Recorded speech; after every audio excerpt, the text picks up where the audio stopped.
sesi soal jawab kita ni yang didatangkan khas untuk anda ni memang betul-betul nak bantu merungkaikan persoalan yang nak kaji tadi. Rasanya kajian anda sudah terjawab pada malam ni kan. So, jangan berfikir banyak lagi. Cara dia adalah lepas ni refer, minta form untuk isi.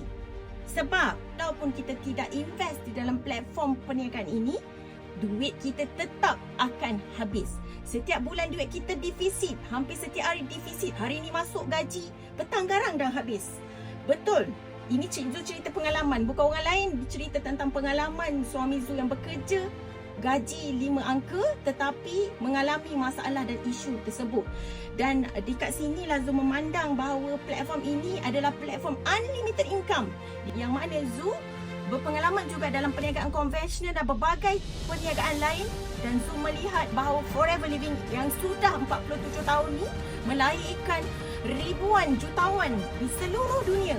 Jadi tak payah nak fikir panjang sangat. Ini kalilah kita bukan belanja hangus. Berarti perbelanjaan kita adalah perbelanjaan modal perniagaan yang mana anda invest sekali saja seumur hidup, tetapi anda boleh mendapat income bukan sahaja setiap bulan, hari-hari. Macam Zul buat income runcit hari-hari. Duit income masuk dalam bank setiap bulan.